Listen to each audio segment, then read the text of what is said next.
The African Democratic Congress has accused the federal government of using law enforcement to intimidate opposition leaders while failing to tackle widespread insecurity. They say the federal government is criminalizing opposition politics. Tonight, we shall be speaking exclusively to the former governor of Sokoto State, a former House of Reps Speaker, and a sitting senator representing Sokoto South in the National Assembly.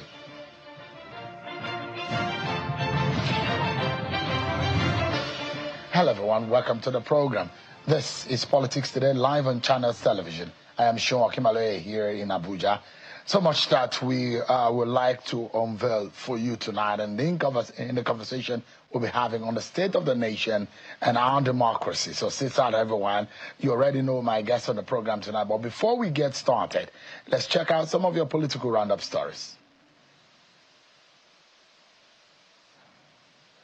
All right, then, we will bring that to you just in a moment, but let me tell you what the opposition leaders are saying. So the African Democratic Congress, ADC, has accused the federal government of using law enforcement to intimidate opposition leaders while failing to tackle widespread insecurity. The party condemned the summons issued to Nasir El-Rufai, former governor of Kaduna, and the attack on the convoy of Abubakar Malami, former Attorney General of the Federation. In a statement released by the spokesperson of the opposition coalition party ADC, the National Publicity Secretary, Mr. Bolaji Abdullahi, described the development as an assault not just on individual politicians, on Nigeria's democracy itself. And this is how he described it exactly in the words of the opposition group. They say these acts by the police are not isolated. They represent a systemic attempt to criminalize opposition politics, especially in states where the ruling party feels threatened by the growing influence of the ADC.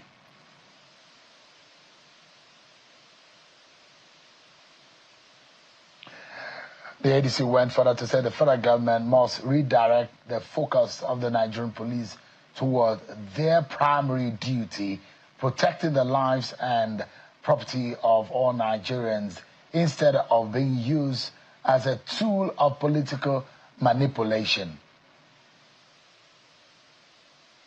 Before we get into the conversation tonight, let's check out some of your political roundup stories.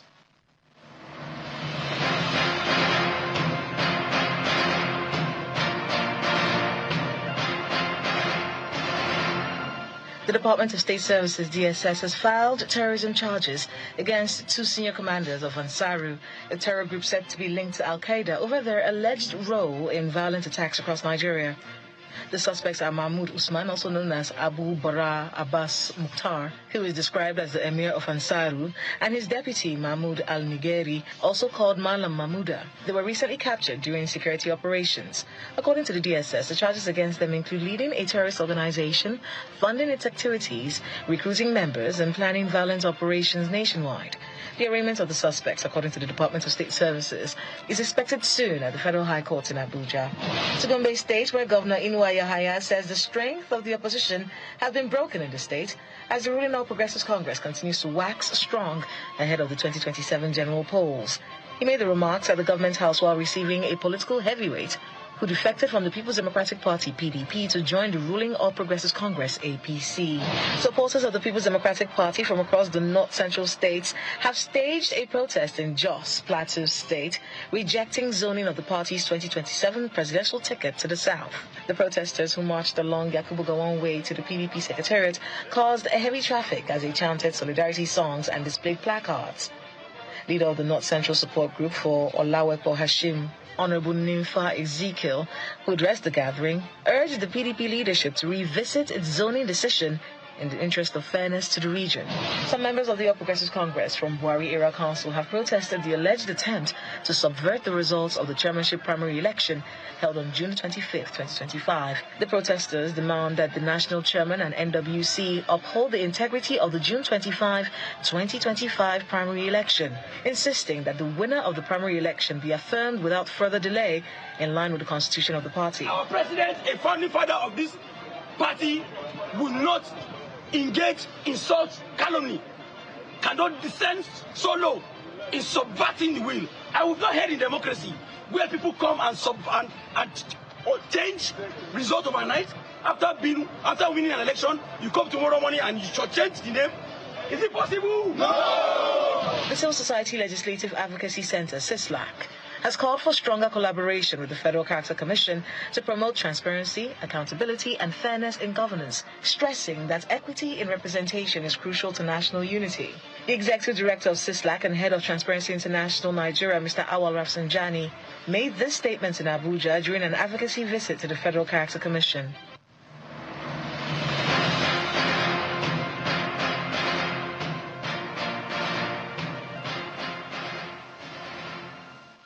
All right, then, everyone. It does look to me that tensions are rising across Nigeria's political landscape.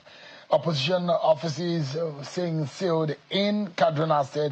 The senior figures have been summoned by the police, and fresh coalition moves are gathering momentum ahead of 2027. But Senator Aminu Tambuwal joins us live to speak on the state of the nation and some of the issues relating to opposition, ADC, and his summons by the FCC, the 2027 politics, and whether or not Nigeria has in the ADC an alternative to the APC ruling party at the moment.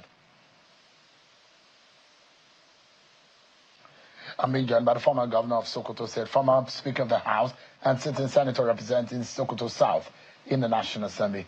It's a pleasure having you, Your Excellency. Sure, thank you very much for having me. Thank you so much indeed. You were in Kaduna, I saw in those pictures there. I mean, it's against the will of the authorities to say this is because of the issue of tension. But why are you and your colleagues, why did you go ahead and hold that meeting when there are possibilities of violence which was unleashed a few days ago? Well, thank you very much, Sharon. Let me start straight up by making reference to the Constitution of the Federal Republic of Nigeria, which is the grand norm, particularly Section 39(1) and Section 40. These provisions clearly provided for freedom of expression of citizens.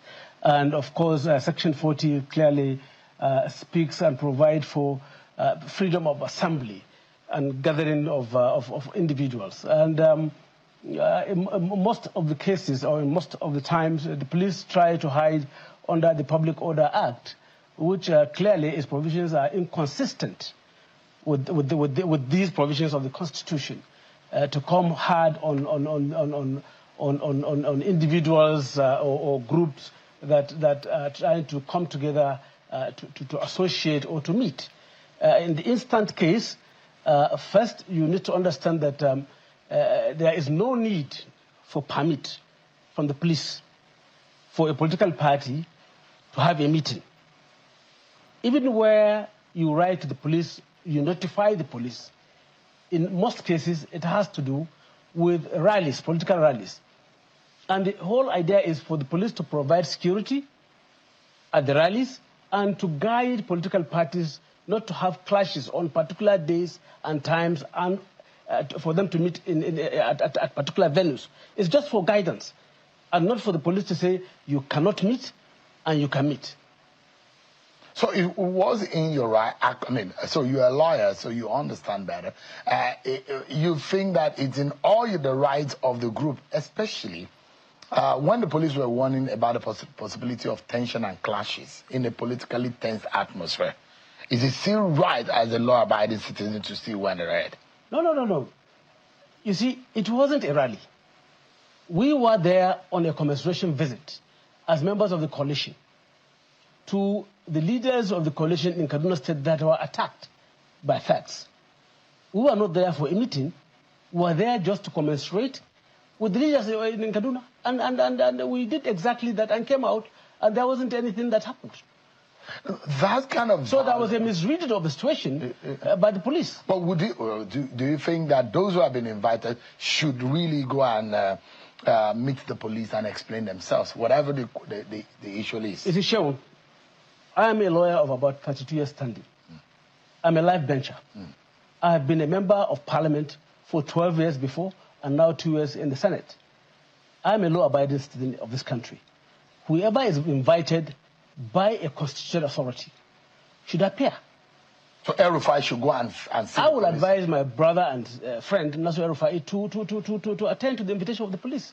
It's invitation. But why are you... So you are reading the invitation of the police as such, I mean, as though it is a suppression of the opposition voices. That is separate. If I am invited today by the police on an investigation, I will appear. The interpretation and reading of meaning into the invitation is completely a different ballgame altogether. The times are interesting. And police need to be very circumspect in this going forward. But they are not wrong in invitation. I can't say that they are wrong in invitation. But you just think that they need to be circumspect. There needs to be more circumspect. But do you think the government of the day has been fair to opposition forces? Well, you see, Shaun, we live in this country. We're all sensible. When you look at what's happening in various political parties in Nigeria today, you don't need to be told, no matter the amount of denial by whoever, including President Bola Tinubu, that they are not involved in destabilization efforts of opposition parties. It's not correct. So you're accusing them directly that they are... I am not accusing them. I am saying that they are involved. In destabilizing... In efforts aimed at destabilizing... So the problem of the PDP, you blame it on Bola Tinubu and APC. I am not the problem of Labour Party... I am saying that they are involved in destabilization efforts. But you don't have facts to prove that, do you? How do you mean by that? I mean, did you really see them, or you just suspect? Or do you have had evidence? You have heard me loud and clear, Shaun. I said I am saying. I'm not suspecting. That means you have evidence that they are involved in all of this. To what end? Do you think President Bola Tinubu will be willing to collapse Nigeria's democracy, have a one-party state, and have what... Well, Atiku Abubakar said is that we are driving and drifting towards an authoritarian society. It's clear. The signs are very clear, and they are very ominous. The signs are very clear that the people in charge of our government today in Nigeria are interested in one-party state. How would that work? Well, it may not work. It's not in the interest of democracy. It's not in the interest of Nigeria. But that is the path they are pursuing. Is that the Bola Tinubu that you know?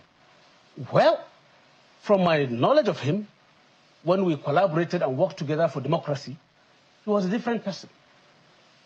So there's a different Bola Tinubu now that you see in operation? Shaun, if I must say it the way I see it, I am shocked that under Bola Tinubu's watch, Nigeria is being run the way it is being run today. So you are disappointed? I cannot say I'm disappointed because I campaigned against him.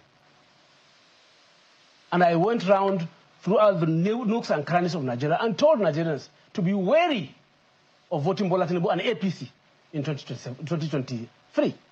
I was the DG of Atiku Abubakar campaign, and we went throughout this country and warned Nigerians against voting for Bola Tinubu and his party. Would you say I cannot say that I'm disappointed. So you expected it? Well, so all the things that you preached against, you see happen right now? It's clear. It's clear. It's very clear. You look at it and you imagine that this was a Bola Tinubu that single-handedly pushed a lot of force and weight behind your speakership. Yeah, of course. That's why I said, yes, he is appearing to be different from what I used to know of him in the past when we collaborated. And you were in the same party before as a governor? I was in the same party with them, but I left. What did you see? What happened? I saw the way APC was driving Nigeria to where it is today, as far back as in 2018. And I left in August 2018. And even when my colleagues, about 6 governors, came to me to appeal to me to remain in APC, I called them individually after my consultation and said, look, I have not seen any clear direction, even if President Buhari of blessed memory comes back, that things will get better. I would rather pull out of the APC and allow you to go. Their concern was even whether I was going to win the election to return as governor of Sokoto. I said, look, if that is the will of God, so be it.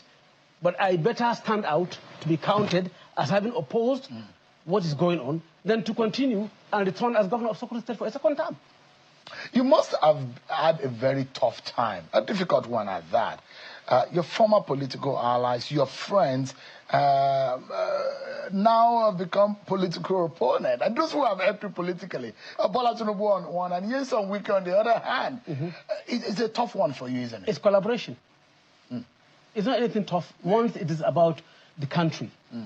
Once it is about being altruistic and nothing personal. You have never had me taking on Bola Tinubu personally. You have never had me taking on Nyesom Wike personally. We disagreed in principle on the way direction of things are going. I had no problem personally with President Goodluck Ebele Jonathan, but we disagreed. And I left PDP for APC. And when I presided over the House of Representatives, we had our back and forth on so many policy issues. It wasn't personal. But when it mattered the most, there are those who say Tambuwal left his friends. Why? Why does it look like at the very nick of the time that some of your friends need you the most, it's not about my friendship with you. Sheon, if today, and I'm saying this with every sense of responsibility, Vice President Atiku comes in here, and Nyesom Wike comes in here and requests this my phone, which is personal to me. Today, I will personally give it to Nyesom Wike. Oh, so he's more friend to you than Atiku? As a personal friend. Oh. But when it comes to leadership of this country, and leadership of the people, tomorrow, not even today, I would rather support Atiku than Nyesom Wike. So you believe in the leadership of an Atiku than a Nyesom Wike? It's nothing personal. It's about this country. And we are seeing it clearly. So you don't regret betraying Wike? I have never betrayed anybody. Because it's only when you have an understanding with someone and you go against and outside that understanding that you betray him. But he told you that he wanted to be president. I was also running. He met me in the race. I was running for president of Nigeria. Have been in contention since 2012, 2013. My friend Nyesom Wike was not in contention then. And I remained in contention and in the political calculus of Nigeria for presidency of Nigeria since then. He decided to join in 2022. So who met who in the race? So did he tell you he was going to run? He gave me the indication, in fairness to him. But did you tell him? That I was running? Yeah. He met me there. He knew that you were running. He knew that I was running. But one of the things that pains Nyesom Wike is his friend. He's a very good friend, Aminu Tambuwal. When it mattered the most, he swung the votes to Atiku Abubakar. That is an everlasting political betrayal. It's nothing personal. It's not political. It's when you say betrayal, it's when you have an understanding and you go against understanding. So at the time, you thought that rather go with Wike, you rather we pitch a tent with Atiku Abubakar. Yes. It wasn't a betrayal. And it's not about political survivor. No. It's about the interest, I told you, it's about the interest I see, the way I see it, of the country. And I am maintaining my position that even tomorrow, I would rather support Atiku Abubakar to be president of Nigeria than support Nyesom Wike. But if it is something personal, I will do with Wike. Do you think that you owe Bola Tinubu? Owe him what? Everybody knows this common story about how he helped you to become speaker. He supported me to become speaker. Let me tell you, Sheon, we engaged with President Bola Tinubu, then Asiwaju Bola Ahmed Tinubu, about 3-4 times. He had initially gave indication for the ACN caucus to support my sister, Mulikat Abiola Kandi. Yeah. And I went to engage him time and time again. And we ran the numbers.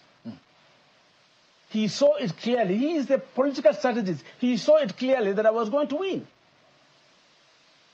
And then he was convinced that, okay, instead of him to support Mulikat, that may end up not winning, he would rather support me. And go and subtract the votes of ACN, all of them, about 50-something of them, from my votes. Add that to Mulikat, I would have still won. Do the math. Do the math. I would have still won. That's not say he didn't support me. Because there are those who say even against your party, there are the alliances that Bola Tinubu stuck out for you was very significant. And there are those who say maybe you could have paid him back. How? With some goodwill. Well, you have Atiku running, you have Bola Tinubu running. I will not support Bola Tinubu. But if Atiku is not running, if it's Bola Tinubu against Peter Obi, for example, then when that situation presents itself, I will make my position clear. Well, are you still planning to run for president? Not at this moment. But it's something that is still in the offing. What? But there could still be a president, Aminu Tambuwal.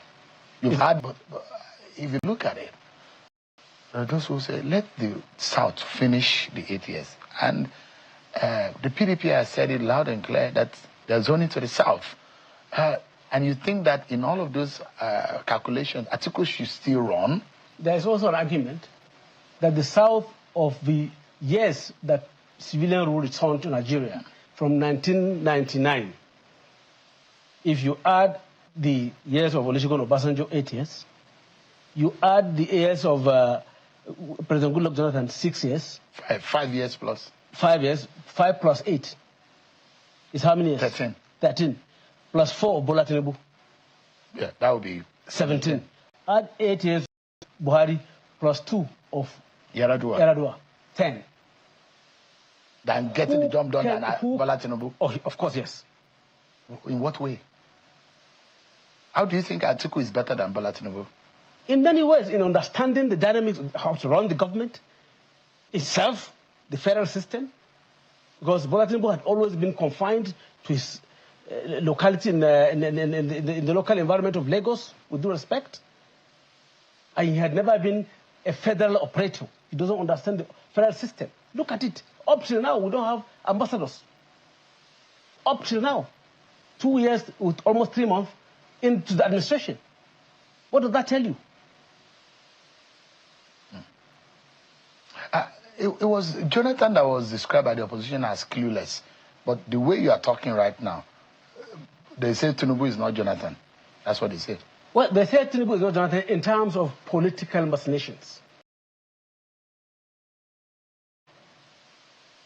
But when you're saying that Tinubu does not know some things, you think that Tinubu lacks the knowledge of governance at the national level? Not only governance, Tinubu lacks the knowledge of Nigeria as a country.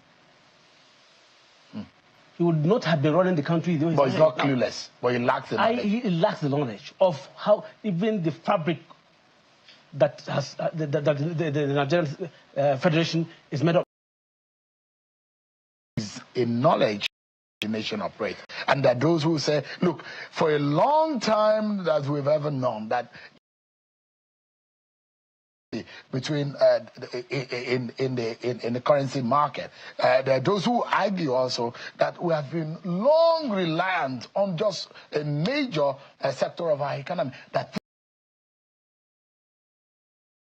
foreign reserve has increased dramatically. There are those who will give you a lot of argument about agriculture expert Bola Tinubu understand this issue of governance. Sure.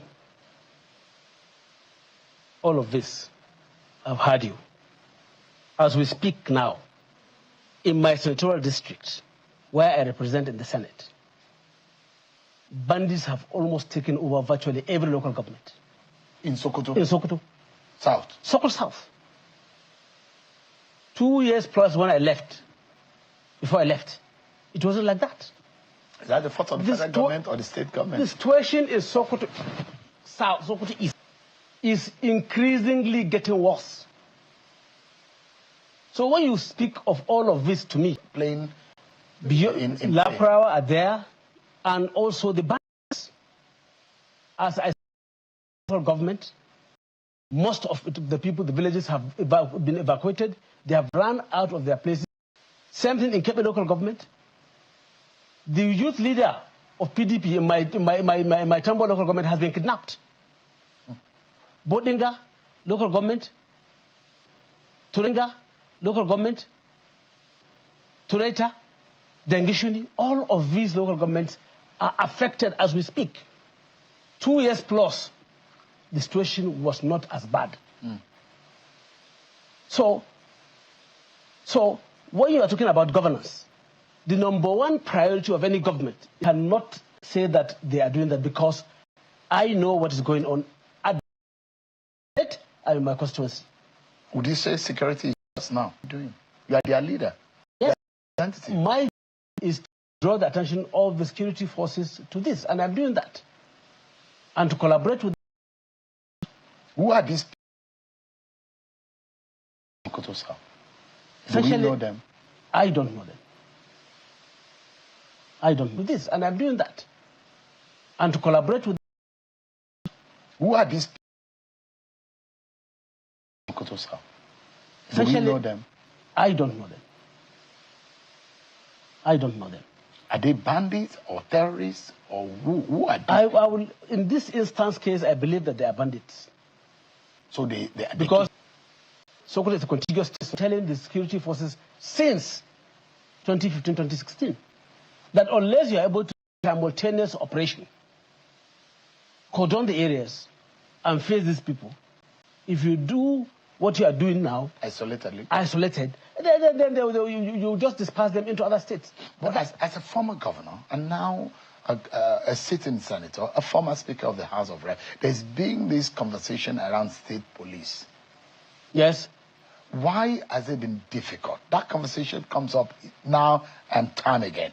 Why has it been difficult to be able to make a strong policy as a people so that we can have somewhat of a permanent end to this scourge? Most people are concerned about state police because of misuse. I am no more governor. I support state police.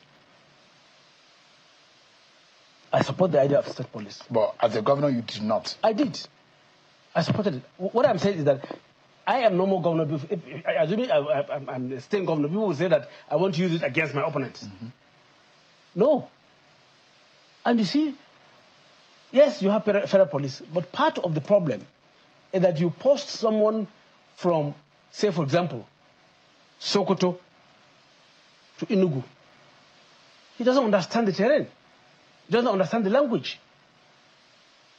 But if you have the state police, they may collaborate and work together. There may be synergy, and then they can work together to ensure that there's security. And in any case, the police, the federal police is we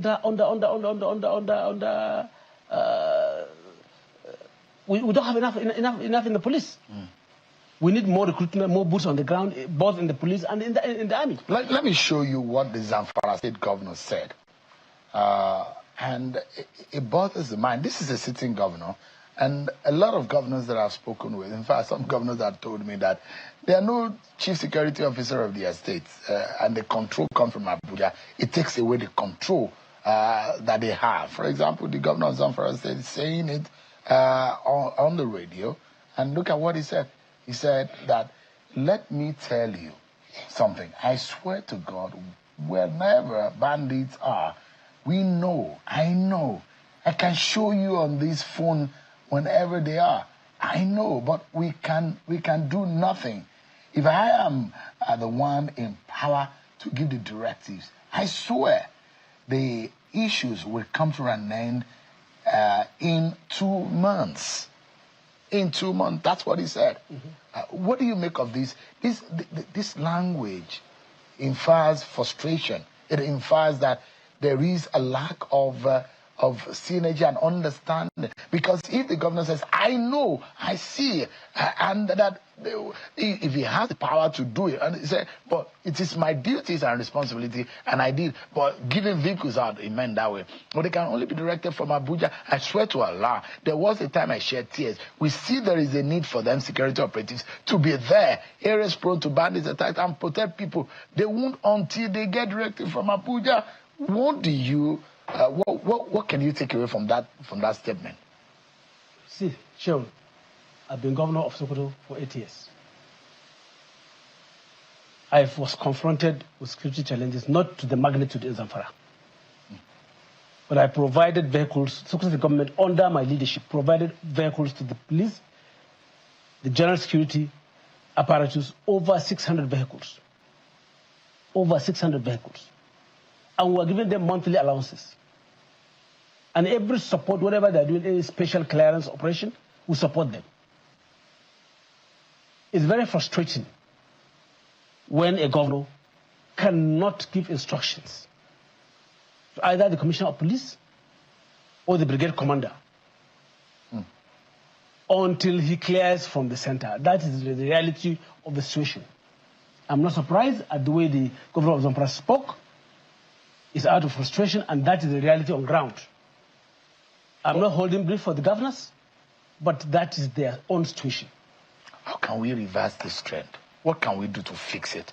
You've been governor, you're a senator, you've been speaker. That's why I told you that I believe that we should support the idea of state police. How will it work specially for us in terms of, I mean, you've schooled abroad. You understand how some of these things operate. What tendency or what dynamics do you think will perfectly fit the Nigerian situation? Okay, Sean, I attended courses in schools abroad. But my primary, my secondary, my university, all in Nigeria. Local breed. Local breed. So, but I've been attending courses. And I've been going out of the country and seeing things, how they work in other countries, and I feel I hope how one day all of this will now be same with our situation in Nigeria. You see,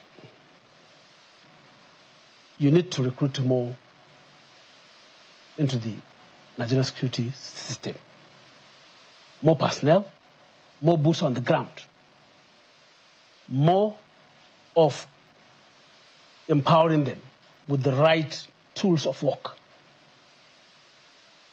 Their welfare, the enumeration, is also key. When a soldier, a policeman, a DSS personnel gets killed on the battlefield, what happens to his family? This welfare scheme should go beyond their own immediate selves. It should cover also what happens to their families. When you get this right, with the right splitted teams, you can confront this. Give me a moment, Governor Tambuwal. We need to go on a break, and when we return, our conversations continue with Governor Aminu Tambuwal, former Sokoto State Governor, sitting senator in the Senate, and the former Speaker of the House of Reps, on ADC, the 2027 politics and its imperatives. We'll be right back, everyone. Everyone for staying with us on the program. Former Governor of Sokoto State, Aminu Tambuwal, Senator representing Sokoto South in the National Assembly, has been speaking with us. Thanks so much indeed for your time. Thank you, Sean. Let's deal, before we move into the 2027 conversation, this issue of bandits. Who are these bandits? Well, do we know them? As I said, I cannot claim to know them.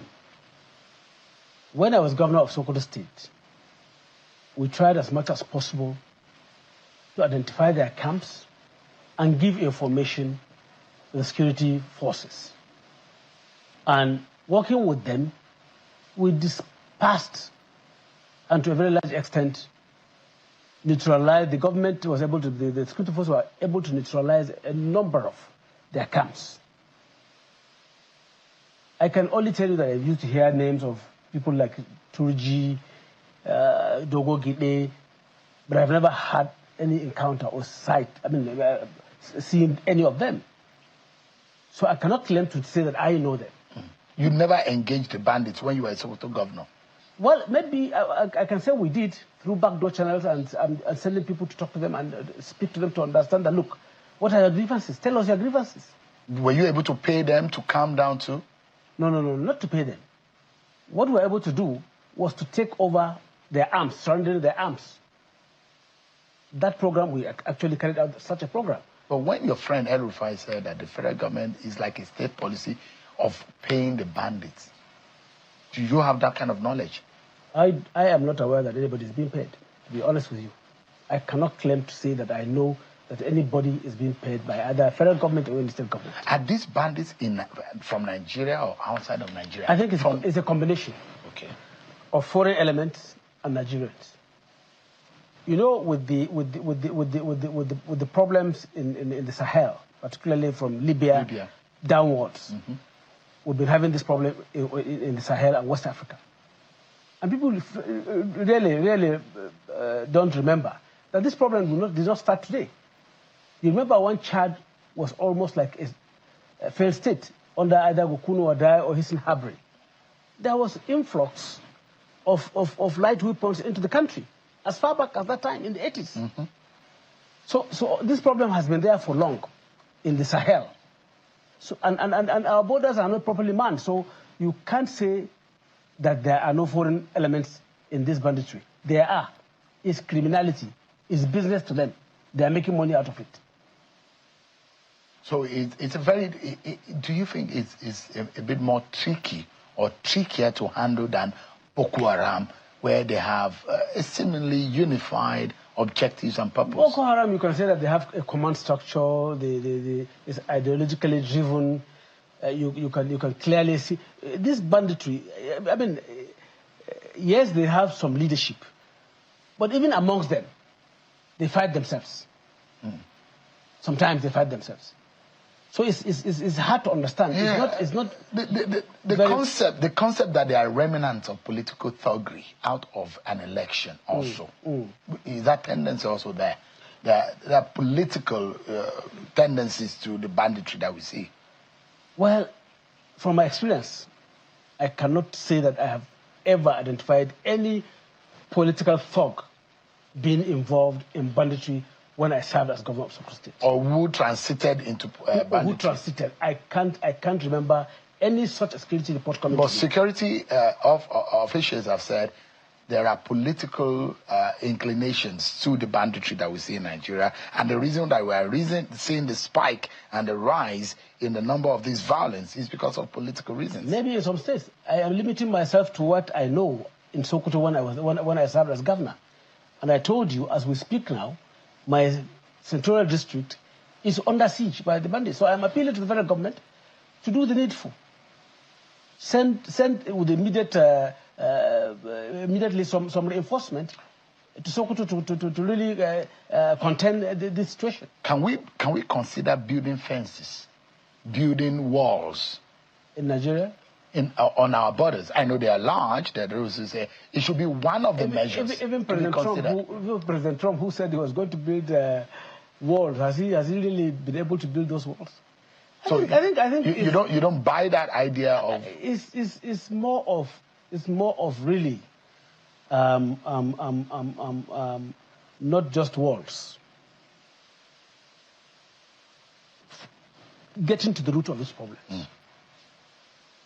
Issue of poverty, lack of education, and so many other issues that are at the roots and cause of these problems.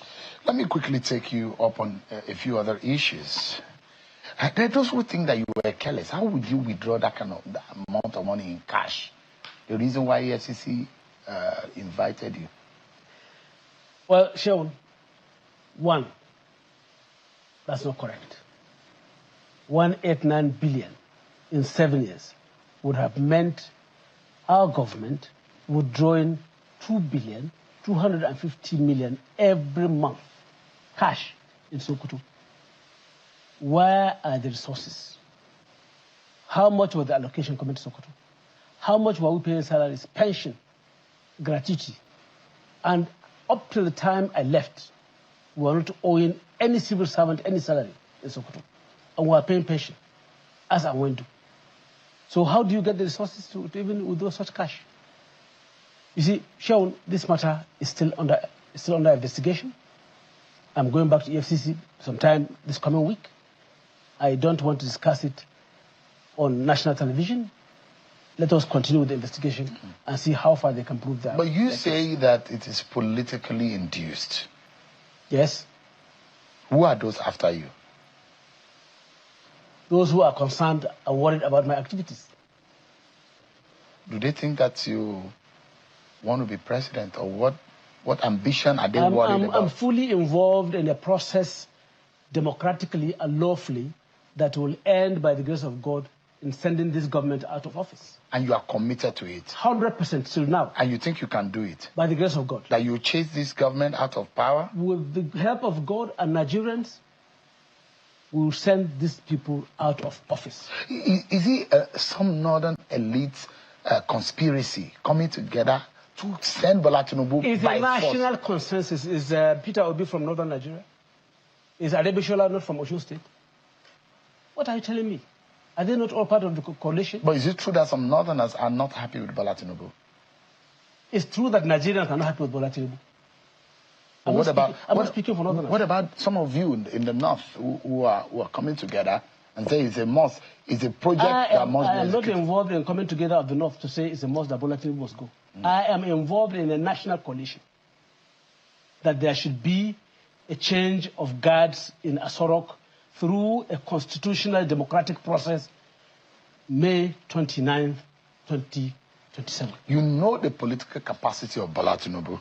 I know very well. He has never lost an election. Do you think 2027 will be an exception? He lost in Lagos in 2023. No, he lost a part. He lost in Osun in 2023. He lost a part of the election, the election. He lost. He was on the ballot in Lagos. He lost. No, the point I'm making is that you, as a governor, you probably have lost wards and local governments in your election. Yes, I do. So, but it doesn't mean that you lost the election. No, but he was on the ballot. Yeah, but he didn't lose the election. He lost in his primary constituency of Lagos. But it didn't matter at the end of the day. It mattered. The same way Atiku lost in several states of the country. It's the same way Peter Obi lost. But then what I'm saying is that you can't say that he has never lost election. He has never lost an election. He was senator. He ran twice as governor. He won. He ran as a president. He won. So he's not lost an election. Then it's not cast in stone that he may not lose in 2027. So that's what I'm saying. If we every effort being made to make it as if it's invincibility, that Bola Tinubu cannot be defeated, is bullshit. Is rubbish. He can be defeated. I believe so. You have and I'm working along with the coalition leaders to do that and to achieve that objective in the interest of this country. It's not about Bola Tinubu. It's about the way he's running the country. The country is being run. So you're worried that if Bola Tinubu goes on to run this country, there's a problem? Same way I was worried when I left APC in 2018. Look at the trajectory of what is happening. Go to the market. But we should hold you accountable. You are one of those who preached APC to Nigeria. Now you are I did, but I came back in 2018 and I apologized and I didn't support President Buhari. You also told us my zone. You also told us about the PDP. Like me. I didn't support him. You told us about Governor Tambuwal, about PDP, but then you have left the PDP again. Yes. So why should we believe you now? No, because it's not about me. Sean, I have run for 6 elections on different political parties. And I have won.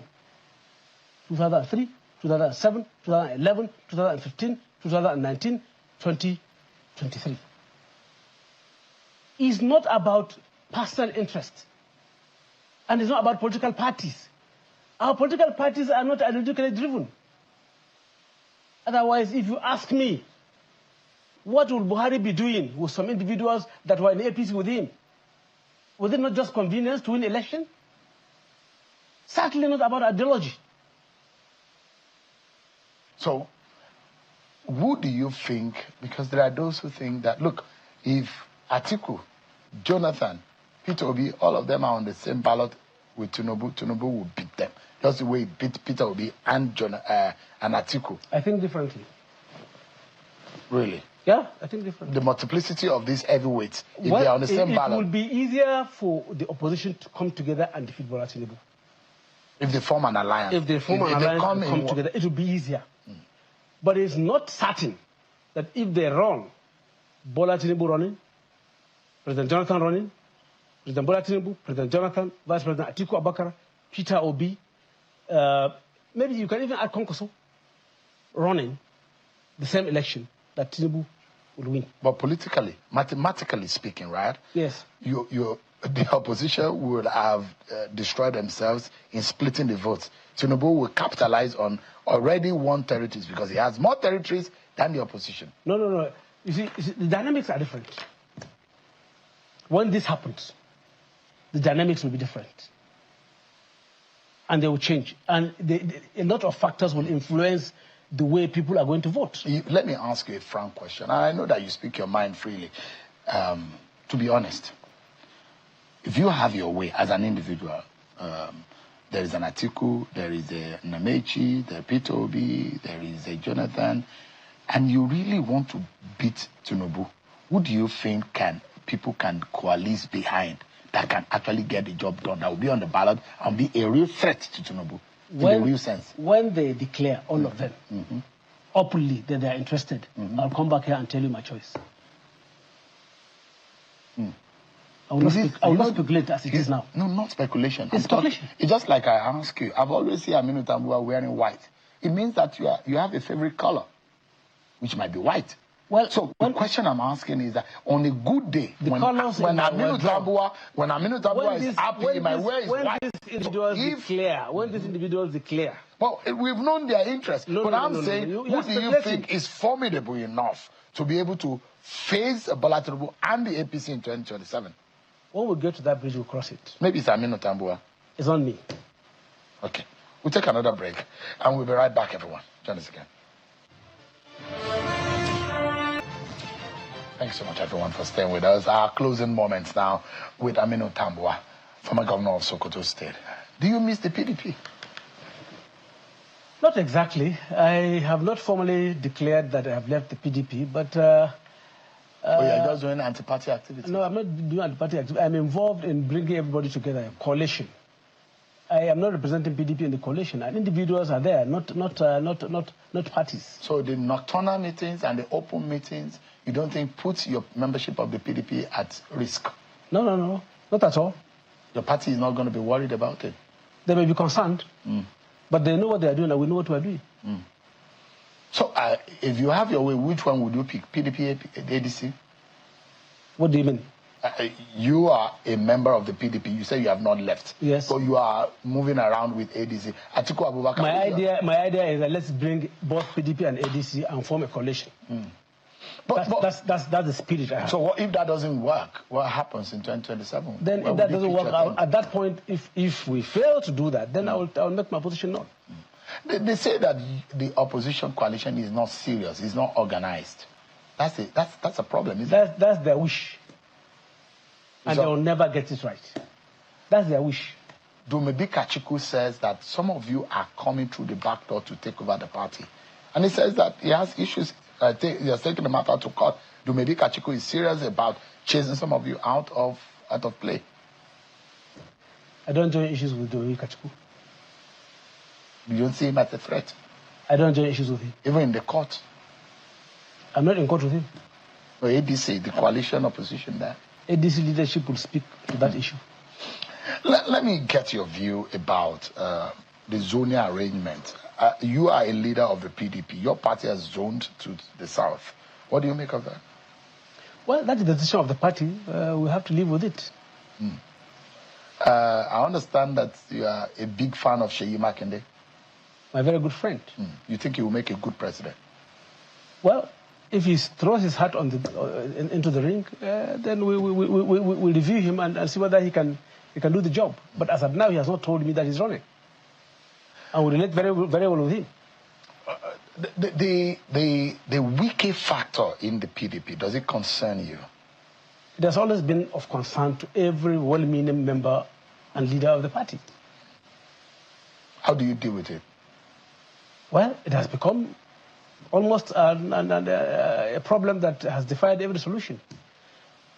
I don't see the PDP taking any measures or disciplinary measures against Yesumuke and his team, and unless that is done, it will be difficult. And they will remain members of the party, and they will have the right to either participate in whatever the party is doing and express their views and do whatever they like in the party. Those who accuse some of you who are in the PDP of working for the APC, how do you react to that? I am not working for the APC, and everybody knows it. So that question is for those who are working for the APC, and they know themselves. If the president reaches out to you today, would you be willing to help this government?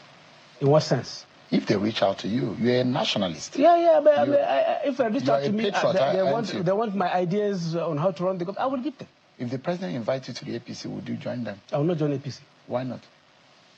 I will not. Why? It's a personal decision. You don't like the president and the APC anymore? I will not join APC. Because? I do not believe in the way the country is being run by the APC currently.